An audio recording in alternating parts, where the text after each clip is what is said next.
ये तो हमारा एक पारिवारिक आज सभी का बैठ के एक विचार विमर्श था कि हमारा चुनाव जो है आगे उसको क्या रणनीति दी जाए, किस प्रकार से चुनाव लड़ा जाए, तो उस पर आज एक मंथन करना था।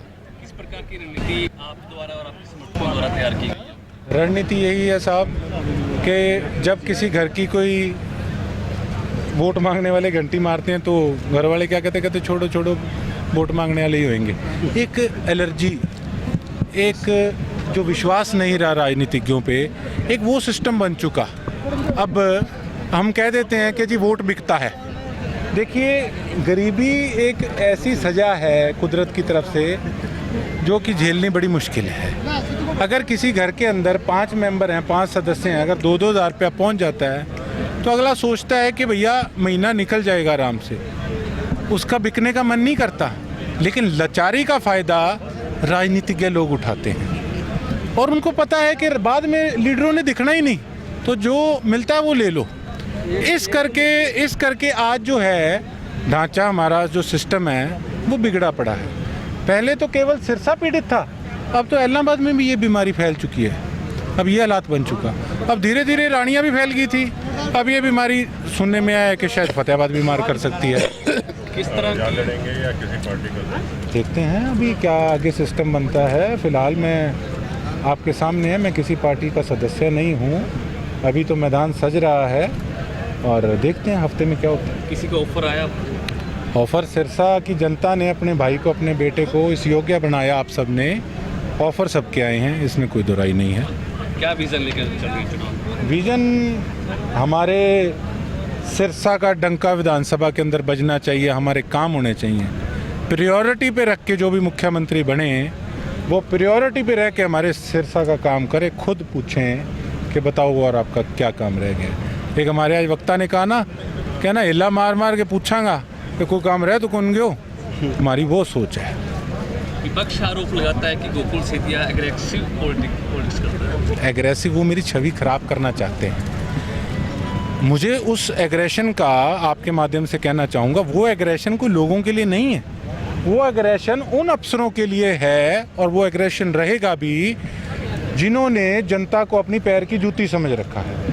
ये एग्रेशन नहीं है, ये कमज़ोरी नहीं है, ये एक ताकत है जो कि हमारे सभी साथियों ने मिलकर मुझे दी हुई है। और मैं गर्व से एक बात कह सकता हूँ कि उन्होंने विधानसभा में विधायक रह के भी काम नहीं कराए जितने मैंने यहाँ धरातल पे रह के जनता के काम कराए हैं। और वो एग्रेशन नहीं था, वो एक मेरी जिम्मेवारी थी।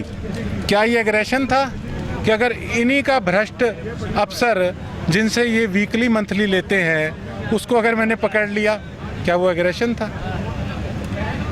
किस प्रकार से अगर मैं मुद्दे उठाता हूँ, अगर मेरी अफसरों से लड़ाई होती है तो वो क्या वो एग्रेशन है?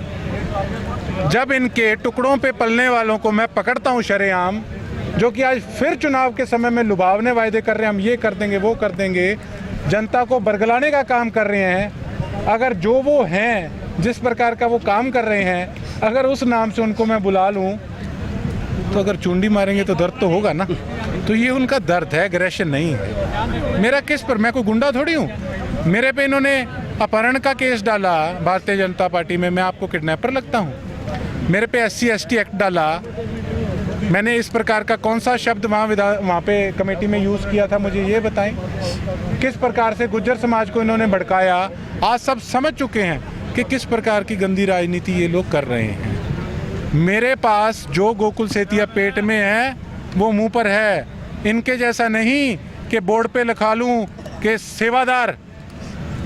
इनकी सेवा 5 साल की लोगों ने देखी है और जो चुनाव से अब हफ्ता पहले सेवा शुरू होगी वो भी बच्चा अच्छे से जानता है। हम तो जो पेट में है वो मुंह पे हैं, बनावटी आदमी नहीं है। गोपाल कांडा 10 साल के विधायक रह चुके हैं, किस तरह की परफॉर्मेंस देखते हैं? अब ये तो देखो जनता तय कर देगी जल्दी।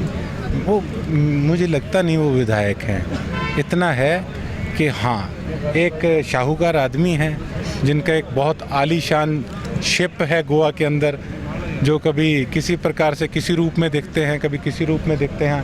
हाँ, हमारे विधायक जी बधाई के पात्र हैं, मेरे पड़ोसी हैं। मैं बधाई देना चाहता हूँ कि वो हमारे सिरसा को गोवा बनाने में कामयाब हुए।